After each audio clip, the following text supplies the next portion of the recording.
नमस्कार दोस्तों। सबसे पहले तो आप सभी को मकर संक्रांति की हार्दिक शुभकामनाएं। और मकर संक्रांति अपने आप में एक बहुत बड़ा आध्यात्मिक पर्व है, जैसा कि आप जानते हैं। साथ ही साथ यहाँ पर आज मैं आप लोगों को इस पर्व पर जो शुभकामनाएं देने जा रहा हूँ वो ये है कि ऐसा कहा जाता है हमारे ज्योतिष में कि मकर संक्रांति के दिन दी गई शुभकामनाएं और दिए गए आशीर्वाद जो होते हैं वो सबसे ज़्यादा फलीभूत होते हैं। यही कारण है कि हमारी भारतीय संस्कृति में मकर संक्रांति के दिन काफ़ी लोग आशीर्वाद प्राप्त करने के लिए दान दक्षिणा पुण्य आदि करते हैं और उनका बड़ा फल उनको मिलता है। तो मैं इस बात को ध्यान में रखते हुए आप सभी लोगों के लिए हार्दिक शुभकामनाएं करता हूं कि आने वाली परीक्षा में आप सुनिश्चित रूप से सफलताओं को प्राप्त करें। और आज के दिन आप लोग भी सभी अपने बुजुर्गों से, माता पिता से और जो भी लोग हैं जो आपको आशीर्वाद दे सकते हैं उनसे आशीर्वाद देने का प्रयास करें, ताकि निश्चित रूप से आपको वो फलीभूत हो। क्योंकि आज के दिन मिला हुआ आशीर्वाद जो होता है, शुभकामनाएं जो होती है, वो निष्फल कभी नहीं जाती है, सुनिश्चित रूप से उनका प्रतिफल मिलता है।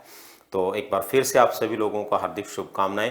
दोस्तों, साथ ही मैं आज आप लोगों को एक छोटी सी बात और बताना चाह रहा हूँ इसी के साथ में, कि आपने देखा होगा मकर संक्रांति का जो पर्व है ये अपने आप में महत्वपूर्ण तो है ही है, साथ में इस पर्व का जयपुर जैसे शहर में बड़ा महत्व है। और जयपुर हमारे राजस्थान की राजधानी है। जयपुर में पतंगबाजी जो होती है मकर संक्रांति के दिन, वो अपने आप में बहुत अलग तरह की होती है। भारत देश में राजस्थान का जयपुर जो है पतंगबाजी के मामले में बहुत ही बड़ा नाम रखता है। दरअसल उसके छोटे से इतिहास को लेकर के हम बात करेंगे, ताकि अपने को ये भी ध्यान रहे कि जयपुर में ये पतंगबाजी कब शुरू हुई, कैसे हुई, और कुछ इतिहासकारों की जानकारियों के आधार पर मैं आप लोगों को ये बात भी आज इस अवसर पर बताना चाहता हूँ। दोस्तों, लगभग 150 वर्ष पहले की बात है जब हमारे इस जयपुर शहर में पतंगबाजी की शुरुआत हुई। उसकी कुछ खास जानकारियां देखिए क्या है। यहाँ पर सबसे पहले आपको ध्यान रहे, मकर संक्रांति का नाम लेते ही जयपुर की पतंगबाजी याद न आए ऐसा हो ही नहीं सकता। लगभग 150 साल पहले जयपुर में शुरू हुई पतंगबाजी, इसकी शुरुआत महाराजा राम सिंह द्वितीय द्वारा की गई और पहली पतंग भी महाराजा ने ही यहाँ पर उड़ाई थी। यानी ऐसा कहा जाता है कि लखनऊ से पहली पतंग इन्होंने मंगवाई थी, और पहली पतंग उड़ाने का श्रेय जो जाता है जयपुर में वो जाता है महाराजा किसको, राम सिंह द्वितीय को जाता है। दोस्तों, नेक्स्ट देखिए इससे संबंधित जानकारी और क्या है। राजस्थान में जयपुर की पतंगबाजी का जलवा सबसे अलग है। मकर संक्रांति की सुबह से ही बुजुर्ग, बच्चे, युवा, महिलाएं सभी अपने घरों की छतों पर आ जाते हैं और वो काटा वो मारा की आवाज़ गूंजने लगती है। यानी आज का दिन जयपुर में अपने आप में बहुत बड़े हर्षोल्लास का दिन होता है। जयपुर में पतंगबाजी का संबंध भारत के नवाबों के शहर लखनऊ उत्तर प्रदेश से जुड़ा हुआ है। मैंने भी आपको बोला ना कि सबसे पहले लखनऊ से एक पतंग मंगवाई गई थी और उसी पतंग को सबसे पहले महाराजा ने उड़ाई थी, इसलिए लखनऊ शहर से जो है इस पतंगबाजी का संबंध जुड़ा हुआ है। दोस्तों, नेक्स्ट ध्यान में रखने वाली बात क्या है। इतिहासकारों के मुताबिक जयपुर के कछवाहा राजवंश के महाराजा सवाई जय सिंह के बेटे महाराजा राम सिंह द्वितीय, जो 1835 से 1880 के बीच में यहाँ के शासक रहे, सबसे पहले लखनऊ से पतंग लेकर आए थे जो कपड़े की बनी हुई होती थी। और इस कपड़े की बनी हुई पतंग को सबसे पहले उस ज़माने में उड़ाया जाता था, बहुत सजाया जाता था, विभिन्न प्रकार से सजाकर उस पतंग को उड़ाते थे। और उड़ाते समय उसका नज़ारा जो होता था उसको प्रजा के लोग देखा करते थे। महाराजा राम सिंह द्वितीय को पतंगबाजी का इतना शौक था कि उन्होंने जयपुर रियासत में कई कारखाने खोले। वैसे कहा जाता है कि लगभग 36 से 40 कारखाने उन्होंने खोले थे। उन कारखानों में सबसे बड़ा, सबसे पहला जो कारखाना उन्होंने शुरू किया वो किसका किया, पतंग बनाने का कारखाना शुरू किया। ये भी अपने आप में उनकी पतंग के प्रति प्रेम को दर्शाता है। इनमें पहला कारखाना पतंग का ही था, इसे पतंग खाना नाम दिया गया। ये जो कारखाना इन्होंने खोला इसको नाम भी क्या दिया, पतंग खाना नाम दिया गया। और यहाँ पर कई पतंगबाजों और पतंग बनाने वाले लोगों को इन्होंने जगह दी।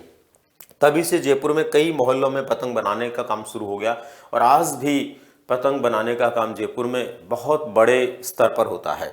लखनऊ से पतंग बनाने वाले और डोर सूतने वाले महाराजा राम सिंह के ज़माने में यहाँ आते थे और तब से लेकर आज तक जो है उन लोगों का यहाँ पर आवागमन बना रहता है। दोस्तों, 1835 से 1880 के बीच जयपुर के महाराजा रहे सवाई राम सिंह द्वितीय की चरखियां आज भी सिटी पैलेस के म्यूजियम में रखी हुई है। यानी आज भी उनके द्वारा जो चरखियां काम में ली गई थी पतंग उड़ाने के लिए, आज भी म्यूजियम में रखी हुई है। महाराजा के समय पतंग कटने या टूटने पर दूर तक चली जाती थी। इसे वापस लाने के लिए पहले से तैयार घुड़सवारों को दौड़ाया जाता था, बहुत सारे घुड़सवार तैयार रहते थे पतंग को वापस लाने के लिए। यानी पतंग कटना और उसके बाद में उसको लूटने के लिए भागना, ये उस समय से आज तक चली आ रही परंपरा है। यही वजह है कि पतंग कटने के बाद उसको लूटने वाले जो लोग होते हैं ना, उनका भी अपना एक अलग आनंद होता है। राज परिवार अपने महल में पतंग महोत्सव शुरू करने लगा। महल में एक कोठरी सिर्फ पतंगों से भरी रहती थी, यानी पतंग ही भरे रहते थे कोठरी में। तो पतंगबाजी के शौक को महाराजा माधो सिंह द्वितीय ने भी जारी रखा, जो आज तक जयपुर के हर घर में मकर संक्रांति पर इसका आकर्षण रहता है। यानी कि आज भी, यानी राम सिंह द्वितीय के द्वारा शुरू किया गया ये कार्य जो है वो आज भी पतंगबाजी के रूप में जयपुर की शोभा को बनाए हुए है। और आज भी घर घर में इस दिन यानी मकर संक्रांति के दिन लोग पतंग उड़ाने का काम करते हैं। दोस्तों लास्ट में देखिए, आज़ादी से पहले जलमहल और लाल डूंगरी में होती थी पतंगबाजी। जलमहल और लाल डूंगरी क्षेत्र में पतंगबाजी होती थी। आज़ादी के पहले जयपुर में आमेर रोड पर जलमहल और लाल डूंगरी के मैदान में पतंगबाजी के मुकाबले होते थे। कई राज्यों से पतंगबाज इसमें हिस्सा लेने के लिए आते थे, राजस्थान से बाहर के लोग भी इसमें आते थे।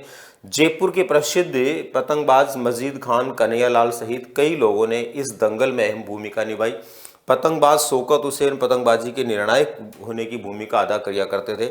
महाकवि बिहारी जी ने जो अपने कविताएं लिखी, अपने जो है दोहे लिखे, उनके अंदर इसका उल्लेख किया है।